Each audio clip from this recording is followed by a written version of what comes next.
Hi all, നമുക്കറിയാം വിദ്യാർത്ഥികൾക്കൊക്കെ ഒരു NEET കാലഘട്ടം എങ്ങനെ പഠിക്കണം, എങ്ങനെ പഠിച്ചാലായിരിക്കും നമുക്കൊരു ഗവൺമെൻറ് MBBS സീറ്റ് കരസ്ഥമാക്കാൻ സാധിക്കുക എന്നൊക്കെ വളരെ കൃത്യമായി പറഞ്ഞു തരാൻ ബെർലിനിലെ ഏറ്റവും മിടുക്കരായ രണ്ട് പൂർവ്വ വിദ്യാർത്ഥികൾ ഇന്ന് നമ്മോടൊപ്പമുണ്ട്. ഒരാൾ എയിംസ് ദേവ്ഗറിൽ സെക്കൻഡ് ഇയർ MBBS വിദ്യാർത്ഥിയായി പഠിച്ചുകൊണ്ടിരിക്കുന്നു. SN കോളേജിലെ ഫസ്റ്റ് ഇയർ വിദ്യാർത്ഥി, ഇതാ ഈ വർഷം ജോയിൻ ചെയ്യാൻ പോകുന്നതേ ഉള്ളൂ അല്ലേ? യെസ്, വിദ്യാർത്ഥിയായി പഠിക്കുന്നു. അപ്പോൾ ഇവർ തമ്മിൽ എങ്ങനെ ഒരുമിച്ച് വന്നു, അല്ലെങ്കിൽ ഇവർ തമ്മിലുള്ള ബോണ്ടിങ് എന്താണെന്നൊക്കെ നമുക്ക് അറിയണ്ടേ. അതിനു മുമ്പ് ആദ്യം നമുക്ക് ഇവരൊന്ന് പരിചയപ്പെടാം. നമ്മുടെ പ്രേക്ഷകരെ ഒന്ന് പരിചയപ്പെടുത്തുക, പേരും സ്ഥലം, എന്ത് ചെയ്യുന്നു എന്നൊക്കെയുള്ള കാര്യങ്ങൾ പറയാം. ഹലോ, എൻ്റെ പേര് ബാലശങ്കർ ബി. ഞാൻ ചേർത്തലയിലാണ് താമസിക്കുന്നത്. ഞാനിപ്പം ഫസ്റ്റ് ഇയർ ഇപ്പം എൻ്റെ കഴിഞ്ഞു. ഞാനിപ്പം ലീവിന് വേണ്ടി വന്നതാണ്. എയിംസ് ദേവ്ഗറിലാണ് പഠിക്കുന്നത്. ജാർഖണ്ഡിലാണ് ദേവ്ഗർ എന്ന് പറയുന്ന സ്ഥലം. ഇതൊരു കമ്പാരിറ്റീവ്ലി പുതിയ എയിംസ് ആണ്. 2019 തുടങ്ങിയ എയിംസ് ആണ്. പക്ഷേ ഇപ്പോൾ അത്യാവശ്യം ഡെവലപ്മെൻറ്റും കാര്യങ്ങളൊക്കെ ഉണ്ട്. കോളേജും ക്യാമ്പസൊക്കെ നല്ല അടിപൊളിയാണ്. വലിയ ക്യാമ്പസാണ്, 250 ഏക്കറോളം ഉണ്ട്. എൻ്റെ പേര് ആകാശ് മണിലാൽ. ഞാൻ തൃശ്ശൂരായിരുന്നു പഠിച്ചത്, തൃശ്ശൂർ ബ്രില്യൻ ക്യാമ്പസിൽ. ഇപ്പോൾ ഫസ്റ്റ് ഇയർ ജോയിൻ ചെയ്യാൻ പോകുന്നു ശ്രീനാരായണ ഇൻസ്റ്റിറ്റ്യൂട്ട് ഓഫ് മെഡിക്കൽ സയൻസിലാണ്. ഓക്കെ, എറണാകുളം. അപ്പോൾ നേരത്തെ ഞാൻ പറഞ്ഞിരുന്നു ഇവർ തമ്മിൽ ഒരു കണക്ഷൻ ഉണ്ട് അല്ലേ, ഒരു ഫ്രണ്ട്ഷിപ്പ് അല്ലേ, അതും ഫ്രം ബ്രില്യൻറ്റ്. അതൊന്ന് പറയാം, ആ സ്റ്റോറി എന്ന് പറയാം. ഞാൻ 2 വർഷം ഡ്രോപ്പ് എടുത്തിട്ടാണ് എനിക്ക് എയിംസ് കിട്ടിയത്. ഇപ്പോൾ 2022 ആദ്യത്തെ നീറ്റ് ഞാൻ എഴുതി. അന്ന് ഈ കോവിഡ് ബാച്ചൊക്കെ ആയതുകൊണ്ട് ഒന്നും പഠിക്കാനൊന്നും പറ്റിയില്ല ശരിക്കും. 2023 നീറ്റ് ഞാൻ എഴുതി കഴിഞ്ഞപ്പോൾ ഒരു ചെറിയ പ്രതീക്ഷ ഉണ്ടായിരുന്നു. 585 ആണ് എനിക്ക് കിട്ടിയത്. അന്ന് കട്ട് ഓഫ് 610 വരെ പോയി. ഓക്കെ, അപ്പോൾ ഒരു ഇച്ചിരി സങ്കടമൊക്കെ ഉണ്ടായിരുന്നു. കാരണം എൻ്റെ മാർക്ക് എന്ന് പറഞ്ഞാൽ മേളിലുള്ളവർ ഗവൺമെൻറ് കോളേജും എൻ്റെ താഴെയുള്ളവർ കുറേ പേര് സെൽഫ് ഫൈനാൻസിങ്ങിനും പോയി. അപ്പോൾ ഇച്ചിരി എന്ന് വെച്ചാൽ ഇച്ചിരി സങ്കടവും കാര്യങ്ങളൊക്കെ ഉള്ളപ്പോഴാണ് ഞാൻ അൽജോ ഹോസ്റ്റലിലേക്ക് പോണത്. അപ്പം ഞാൻ ഫേസ് 3 വന്നത്. ഫേസ് 3 ഞാൻ അഡ്മിഷൻ എടുത്ത് ഞാൻ പെട്ടിയൊക്കെ എടുത്ത് കയറുമ്പോൾ ഹാളിൽ ഇവൻ ഇരിപ്പുണ്ടായിരുന്നു. അന്ന് ഇവൻ്റെ റിപ്പീറ്റും എൻ്റെ റിപ്പീറ്റും ആണ്.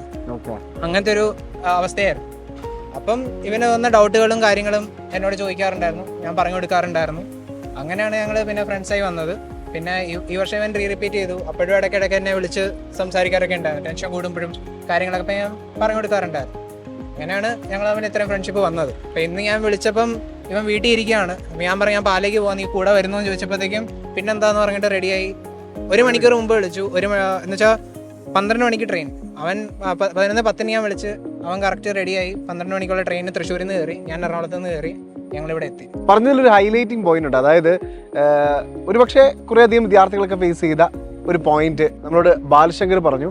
അത് മറ്റൊന്നുമല്ല, താൻ കുറച്ച് ടെൻഷൻ അടിച്ചിരുന്നു. കാരണം തനിക്ക് മുകളിലുള്ള വിദ്യാർത്ഥികൾ MBBS സീറ്റൊക്കെ നേടി, ഗവൺമെൻറ് MBBS സീറ്റൊക്കെ നേടി പോകുന്നു. തനിക്ക് താഴെ മാർക്ക് നേടിയ വിദ്യാർത്ഥികൾ സെൽഫ് ഫിനാൻസിങ് സീറ്റൊക്കെ നേടി പോകുന്നു.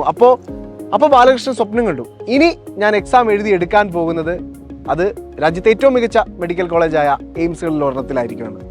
അത് നേടിയെടുത്ത ആളാണ്. തീർച്ചയായിട്ടും അതൊരു സ്വപ്നം തന്നെയായിരുന്നു, ആ ഒരു വിഷനെ. സാറ് പറഞ്ഞ പോലെ തന്നെ ആ സെക്കൻഡ് അറ്റംപ്റ്റിനും കിട്ടാത്തപ്പം ഇത് തന്നെയായിരുന്നു ആലോചിച്ചത്. ചിലപ്പം ഇപ്രാവശ്യം കിട്ടിയിരുന്നെങ്കിലും ജസ്റ്റ് കട്ട് ഓഫിലാണെങ്കിൽ ലോവർ ഗവൺമെന്റ് കോളേജസ് ഒക്കെ ആയിരിക്കും കിട്ടുക എന്നുള്ള രീതി. അപ്പോൾ ഇതൊരു ചാൻസും കൂടിയാണ് എയിംസ് ഡൽഹിയിലേക്ക് ട്രൈ ചെയ്യാന്നുള്ള രീതിയിലാണ് ഞാൻ എടുത്തത്. ഞാൻ എയിംസ് ഡൽഹിക്ക് വേണ്ടി ട്രൈ ചെയ്തു, കിട്ടിയില്ല. എന്നാലും കുഴപ്പമില്ലാത്തൊരു കോളേജ്, നല്ല എയിംസ് ദേവഗർ തന്നെ കിട്ടി, എയിംസിൽ തന്നെ എത്തി. എയിംസ് കിട്ടി. Yes, exactly. അപ്പോൾ അതൊരു അടിപൊളി ഒരു ട്രാൻസ്ഫോർമേഷൻ സ്റ്റോറിയാണ്, കിടിലം. അപ്പോൾ ഇനി നമുക്ക് ആകാശിലേക്ക് ചെല്ലാം. ഇത് രണ്ടും ശരിക്കും പറഞ്ഞു കഴിഞ്ഞാൽ ഒരു സ്ട്രൈക്കിംഗ് പോയിന്റ് ആവുന്നത് എവിടെയാണെന്ന് വെച്ചാൽ, ഏറ്റവും ഈസിയസ്റ്റ് ആയിട്ടുള്ള എക്സാം ആയിരുന്നു 2024. അതാണ് ബാലശങ്കർ എഴുതിയത്. ഇനി ഏറ്റവും ടഫസ്റ്റ് ആയിട്ടുള്ള എക്സാം ആണ് നീറ്റ് 2025 എന്ന് പറയുന്നത്. അതാണ് നമ്മുടെ ആകാശ് എഴുതിയത്. അപ്പോൾ തീർച്ചയായിട്ടും ഇതിൻ്റെ ഒരു വേരിയേഷൻ ഉണ്ട്, ഇതിൽ വലിയൊരു ഘടകമാണ്. ആകാശ്, എങ്ങനെ ഉണ്ടായിരുന്നു ഒരു നീറ്റ് പ്രിപ്പറേഷൻ കാലഘട്ടം? നമ്മൾ ഒരിക്കലും പ്രതീക്ഷിച്ചിരുന്നില്ല ഇത്രയും ടഫ് ആവുന്ന ഒരു എക്സാം ആണ് വരിക എന്നുള്ളത്. പക്ഷേ നിങ്ങൾ അതിന് വേണ്ടിയിട്ട് ബ്രില്യൻറ്റ് കോൺഫിഡൻസ് ആക്കിയിരുന്നു അല്ലേ? യെസ്, നിങ്ങൾ വളരെ കോൺഫിഡൻസോട് കൂടിയിട്ടാണ് എക്സാം എഴുതിയത്. അപ്പോൾ ആ ഒരു എക്സാമിന് വേണ്ടിയിട്ടുള്ള ഒരു പ്രിപ്പറേഷനും ഫൈനൽ നീറ്റ് എക്സാം ഹാളിൽ കണ്ട ഒരു രീതിയും അതിൽ നിന്ന് നല്ലൊരു സ്കോർ കരസ്ഥമാക്കി മെഡിക്കൽ കോളേജിൽ അഡ്മിഷൻ നേടിയ കഥയൊക്കെ ഒന്ന് പറയാം. ഇവൻ പറഞ്ഞ പോലെ ഇവൻ്റെ ഒപ്പം ഞാൻ ഫസ്റ്റ് ഇയർ ഇവൻ്റെ ഒപ്പമായിരുന്നു. ഇപ്പോൾ ഡൗട്ട്സ് ഒക്കെ ഉണ്ടെങ്കിൽ ഇവൻ ക്ലിയർ ചെയ്ത് തരും. അപ്പോൾ ഫസ്റ്റ് ഇയർ അത്യാവശ്യം പഠിച്ചു. പക്ഷേ അന്ന് അത്ര മാർക്ക് കിട്ടിയില്ല എനിക്ക് വിചാരിച്ചത്ര. പിന്നെ ഇവൻ സെക്കൻഡ് വർഷം എയിംസിൽ കയറി. അപ്പോൾ ഇവൻ വഴി ഒരു മോട്ടിവേഷൻ വന്നു എനിക്ക്. ഓക്കെ, അതായത് നമ്മളെ ഏറ്റവും കൂടുതൽ നമ്മുടെ കൂടെ ഉണ്ടായിരുന്ന ഒരാൾ ഒരു എയിംസിൽ എത്തുന്നു, അവിടെ നിന്ന് എങ്ങനെ പഠിക്കണം എന്നുള്ള കാര്യങ്ങളൊക്കെ നമുക്ക് പറഞ്ഞു തരാണ്. ഇടയ്ക്കിടയ്ക്ക് വിളിക്കാറുണ്ട് സെക്കൻഡ് ടൈം റിപ്പീറ്റ് ചെയ്യുന്ന സമയത്തൊക്കെ. അപ്പോൾ ഇവൻ പറയും ഇങ്ങനെ പഠിക്കുക, എക്സാംസിന് ഇങ്ങനെ ഫോക്കസ് ചെയ്യുക, സ്വപ്നം കാണാൻ കുറച്ചുകൂടി ഒന്ന്. ഞാൻ ആദ്യം വന്ന സമയത്ത് തൃശ്ശൂർ കിട്ടിയാൽ മതി എന്നൊക്കെ ആയിരുന്നു. പിന്നെ എയിംസൊക്കെ സ്വപ്നം കണ്ട് തുടങ്ങി. പിന്നെ എല്ലാ എക്സാമിലും നല്ല മാർക്കൊക്കെ ആയി. ഇവിടുത്തെ ബ്രില്യൻറ്റ് എക്സാമിനൊക്കെ എല്ലാത്തിലും 650 അബവ് ഉണ്ടാവാറുണ്ട്. പക്ഷെ അവസാനം നമ്മൾ പ്രതീക്ഷയില്ല ഇത്രയും പാടാവുന്നത്. അപ്പോൾ എക്സാം ഹോളിൽ കയറി ഫിസിക്സ് തുടങ്ങി. ഫിസിക്സ് 10 ക്വസ്റ്റ്യനിൽ എനിക്ക് ആകെ 2-3 ചെയ്യാൻ പറ്റിയുള്ളൂ. പിന്നെ ആ സമയം കുറച്ച് പോയി. പിന്നെ ബയോളജി ചെയ്തു, പിന്നെ കെമിസ്ട്രി, പിന്നെ വീണ്ടും ഫിസിക്സിലേക്ക് കുറേ സമയം പോയി. പിന്നെ കുറേ നെഗറ്റീവ് അടിച്ചു. ഓക്കെ, ഇപ്പോൾ തീർച്ചയായിട്ടും എയിംസിലെത്തി. എയിംസ് ഒരു സ്വപ്നമായിരുന്നു എന്ന് പറയുന്നു. എങ്ങനെയുണ്ട് എയിംസ്? ആ എയിംസിൽ എത്ര മലയാളികളുണ്ട്? ആ മലയാളികളൊക്കെ എവിടെ എൻട്രൻസ് പരിശീലിച്ചവരാണ്? ഞങ്ങളുടെ എയിംസ് എന്ന് പറയുമ്പോൾ ഞാൻ നേരത്തെ പറഞ്ഞ പോലെ ഇച്ചിരി പുതിയ എയിംസ് ആണ്. 2019 തുടങ്ങിയ എയിംസ് ആണ്. അവിടെ മലയാളീസ് ടോട്ടൽ 18 പേരാണ് ഇതുവരെ ഇപ്പോൾ പഠിക്കുന്നത്. 25 ബാച്ച് വരുന്നേ ഉള്ളൂ. അതിൽ എത്ര പേരുണ്ടെന്ന് അറിയില്ല. അതിൽ 7 പേര് പാസ് ഔട്ടായി. ഞങ്ങളുടെ സീനിയേഴ്സ് അവർ പാസ് ഔട്ടായി. ഇപ്പോൾ കഴിഞ്ഞ ഈ കുറച്ച് നാൾ മുമ്പായിരുന്നു അതിൻ്റെ കോൺവെക്കേഷനും കാര്യങ്ങളൊക്കെ. ജൂലൈ 31 അന്ന് പ്രസിഡൻ്റൊക്കെ വന്നു, അവർക്ക് ഡിഗ്രിയൊക്കെ കൊടുക്കുന്നുണ്ടായിരുന്നു. അത് കഴിഞ്ഞിട്ട് ഇപ്പം അവർ 7 പേരും 7 പേരിൽ 2 പേര് അവിടെ തന്നെ ഇപ്പോഴും ഉണ്ട്. ഒരാൾ PG ആയിട്ട് കയറി, മറ്റേ നോൺ അക്കാഡ് ജൂനിയർ റെസിഡൻ്റ് ആയിട്ട് കയറി. എല്ലാവരുമായിട്ട് എനിക്ക് കോൺടാക്റ്റ് ഉണ്ട്. അവരെല്ലാവരും കുറേ ഹെൽപ്പും ചെയ്തിട്ടുണ്ട്. ചെറിയ ചെറിയ ഡൗട്ട് കാര്യങ്ങളൊക്കെ ചോദിക്കുമ്പോൾ അവർ ശരിക്കും പറഞ്ഞു തരും. പിന്നെ അടുത്ത ബാച്ച് എന്ന് വെച്ചാൽ ജസ്റ്റ് താഴെയുള്ള 2019 ബാച്ചാണ് ഇപ്പം ഞാൻ പറഞ്ഞത്. 2020 ബാച്ചിൽ 8 പേരുണ്ട്. അവരിപ്പോൾ ഇന്റേൺഷിപ്പ് ചെയ്തുകൊണ്ടിരിക്കുന്നു അവിടെ. അതിൽ മെജോറിറ്റി ആൾക്കാരും ബ്രില്യൻറ്റിൽ തന്നെ പഠിച്ചവരാണ്. ഇപ്പം 2021 ബാച്ചിൽ ഒരാളേ ഉള്ളൂ. ആ ചേട്ടനും ബ്രില്യൻറ്റിൽ തന്നെ പഠിച്ചത്. പിന്നെ വരുന്നത് ഞങ്ങളുടെ ബാച്ചിലാണ്. ഇടയ്ക്കുള്ള 2 വർഷത്തിൽ ആരും ഇല്ല കേരളത്തിൽ. ഞങ്ങളുടെ ബാച്ചിൽ 2 പേരാണ് എന്നെ ചേർത്തുകൊണ്ട്. ഞങ്ങൾ 2 പേരും ബ്രില്യൻറ്റിൽ തന്നെ പഠിച്ചതാണ്. ഞാൻ A ബ്ലോക്കിലും മറ്റേ കുട്ടി ഇവിടെയാണ് D ബ്ലോക്കിൽ വരും. യെസ്, അപ്പോൾ ബാല പറഞ്ഞു വെക്കുന്ന ഒരു കാര്യം അത്ര പുതിയ കാര്യമല്ല, എല്ലാവർക്കും അറിയാവുന്ന ഒരു കാര്യമാണ്.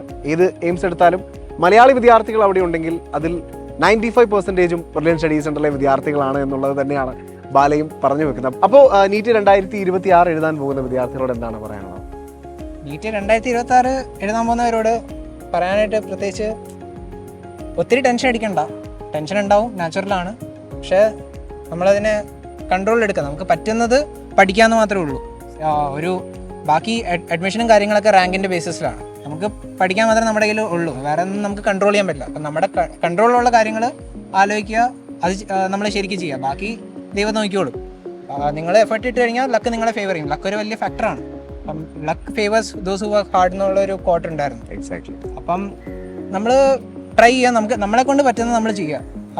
ഇപ്പോൾ തൽക്കാലം ചെയ്യാൻ പറ്റുന്നത് NCERT ശരിക്കും പഠിക്കുക, അത് തന്നെ ചെയ്യുക. അല്ലാണ്ട് വേറെ ഒന്നും ചെയ്യാനില്ല. പിന്നെ പ്രീവിയസ് ഇയർ ക്വസ്റ്റ്യൻസും കാര്യങ്ങളും 2025 ക്വസ്റ്റ്യൻ പേപ്പർ ടഫായിരുന്നു. പക്ഷേ അതിൽ ഫിസിക്സിലെ ക്വസ്റ്റ്യൻസ് ഒക്കെ കംപ്ലീറ്റ് ചെയ്താൽ, സമയം നോക്കാണ്ട് ചെയ്ത് കഴിഞ്ഞാൽ കൺസെപ്റ്റ്സ് ഒക്കെ കുറേ ക്ലിയർ ആയി കിട്ടുമെന്നാണ് എൻ്റെ ഒരു വിശ്വാസം. ഞാൻ ചെയ്ത് നോക്കിയില്ല, എനിക്ക് സമയമില്ലായിരുന്നു. അപ്പം പറ്റുന്നെങ്കിൽ അത് ചെയ്ത് നോക്കുക, വിട്ട് കളയാതെ. ബാക്കി എല്ലാം അതിൻ്റെ വഴി നടന്നോളും. നിങ്ങൾ നിങ്ങളുടെ എഫേർട്ട് ഇടുക, നിങ്ങളുടെ സൈഡിൽ നിന്നുള്ള കാര്യങ്ങൾ ചെയ്യുക. ബാക്കി ഓൾ ദ ബെസ്റ്റ്. എല്ലാവരും കൊണ്ട് പറ്റുന്നൊരു സാധനമാണ്. നിങ്ങൾ ട്രൈ ചെയ്യുക. All the best.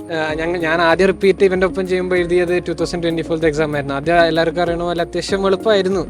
പക്ഷെ ആ സമയത്തും ലക്ക് കുഴപ്പമുണ്ടായിരുന്നില്ല. നന്നായി പഠിച്ചിട്ടുള്ളവർക്കൊക്കെ നന്നായിട്ട് സ്കോർ ചെയ്യാൻ പറ്റിയിട്ടുണ്ടായിരുന്നു ആ എക്സാമിൽ മാക്സിമം. ഇപ്പോൾ ഇവിടെ തന്നെ ആദ്യത്തെ എക്സാമിൽ 3 ടോപ്പേഴ്സ് ഉണ്ടായിരുന്നില്ലേ, 720 കിട്ടിയൊരു. പിന്നെ ആ ക്യാൻസലേഷൻ ഒക്കെ വന്നിട്ടല്ലേ. അപ്പോൾ കറക്റ്റ് ഒരു 720 ആണ്. അത് നമ്മുടെ മിസ്റ്റേക്ക്, അവരുടെ മിസ്റ്റേക്ക് ആയിരുന്നില്ല. അപ്പോൾ അതുപോലെ ആ എക്സാം എളുപ്പമായ പോലെ തന്നെ ഇപ്പോൾ ചിലപ്പോൾ അടുത്ത വർഷത്തെ എക്സാം എളുപ്പമാവാനും സാധ്യതയുണ്ട്. അത്ര എളുപ്പമാവില്ലൊരു മോഡറേറ്റ് ആവാൻ ചാൻസ്. പിന്നെ 2025 ഇപ്പം ഞാൻ എഴുതിയത്, ഇപ്രാവശ്യം എഴുതിയത് നല്ല പാടായിരുന്നു ഫിസിക്സൊക്കെ. അപ്പോൾ ആ സമയത്ത് ഞാൻ എഴുതണ സമയത്ത് വിചാരിച്ചില്ലല്ലോ നമ്മൾ ഇത്രയും ടഫായിരുന്നു എന്ന്. അപ്പോൾ നമ്മൾ മാക്സിമം ക്വസ്റ്റ്യൻസ് പ്രാക്ടീസ് ചെയ്തിട്ടുണ്ടെങ്കിൽ ആ ഒരു 720 അല്ല, അത്രയും ടഫുള്ള പേപ്പർ ആണെങ്കിൽ 650 അപ്പോൾ സ്കോർ ചെയ്യാൻ പറ്റും. ഇവിടുത്തെ ഒരു ഇപ്പം എല്ലാ എക്സാമൊക്കെ പ്രാക്ടീസ് ചെയ്യുക, പിന്നെ ഇവിടുത്തെ ക്വസ്റ്റ്യൻ പേപ്പേഴ്സ് ചെയ്യുക. A+ എക്സാം ഉണ്ട്. ഇപ്പോൾ ഈ വർഷത്തെ എക്സാം നല്ല ടഫായിരുന്നില്ല. അപ്പോൾ എല്ലാവരും A+ എക്സാം എഴുതാൻ മാക്സിമം ശ്രമിക്കുക, അതിൽ നിന്ന് പഠിക്കുക, പിന്നെ ക്വസ്റ്റ്യൻസ് ചെയ്യുക. വിഷമമാവണ്ട, ഭയങ്കര ടഫാവെന്ന് വിചാരിച്ചിട്ടും വിഷമിക്കേണ്ട, കൂടുതൽ എളുപ്പമാവെന്ന് വിചാരിച്ച് പഠിക്കാണ്ടിരിക്കണ്ട. മോഡറേറ്റ് ആവാൻ ചാൻസ്. അപ്പോൾ നന്നായിട്ട് പഠിക്കുക, ക്വസ്റ്റ്യൻസ് ചെയ്യുക. എക്സാമിൽ എല്ലാ എക്സാമിലും മാക്സിമം ഇവിടുത്തെ എക്സാമിൽ സ്കോർ ചെയ്യാൻ നോക്കുക. അപ്പോൾ പിന്നെ നല്ലൊരു സ്കോർ നിങ്ങൾക്ക് സ്കോർ ചെയ്യാൻ പറ്റും. അതാണ് എൻ്റെ വിശ്വാസം. ഓക്കെ, 2026 നീറ്റ് എഴുതാൻ പോകുന്ന ഒരുപാട് വിദ്യാർത്ഥികളുണ്ട്. അവരുടെയൊക്കെ മനസ്സിലൂടെ ഇപ്പോൾ ഒരുപാട് ചോദ്യങ്ങളൊക്കെ കടന്നു പോകുന്നുണ്ടാവും. നിങ്ങളുടെ ചോദ്യങ്ങൾക്കൊക്കെ ഒരു പരിധിവരെ ഉത്തരം നൽകാൻ ഇവർക്ക് സാധിച്ചിട്ടുണ്ട്. കാരണം നിങ്ങളെ പോലെ തന്നെ 2 വിദ്യാർത്ഥികളായിരുന്നു ഇവർ. ഇപ്പോൾ ഇവരിൽ നന്നായിട്ട് ചിരിക്കുന്നുണ്ട്. പക്ഷേ ഇവരുടെ ഒക്കെ ടൈമിലും ഇവരും ടെൻഷനിലൂടെ കടന്നുപോയ നിമിഷങ്ങളുണ്ട്. അതിനെയൊക്കെ അതിജീവിച്ചത് തീർച്ചയായിട്ടും മികച്ചൊരു പരിശീലനവും ഒപ്പം വളരെ കോൺഫിഡൻസോടുകൂടി എക്സാമിനെ നേരിടാൻ തക്ക വിധം ഇവർ തന്നെ സെറ്റ് ചെയ്ത കുറേ കാര്യങ്ങളുമൊക്കെയാണ് അല്ലേ. ആത്മവിശ്വാസം ഒരിക്കലും കൈവിട്ടില്ല. മിടുക്കരായിട്ട് തന്നെ നല്ല ഡോക്ടർമാരായിട്ട് ഇവർക്ക് ഇനിയും സമൂഹത്തിൽ സേവനം ചെയ്യാൻ സാധിക്കട്ടെ എന്ന് ഹൃദയത്തിൽ നിന്ന് ആശംസിക്കുന്നു. Thank you so much. Thank you sir. Brilliant Study Center. India's #1 coaching center for NEET and JEE.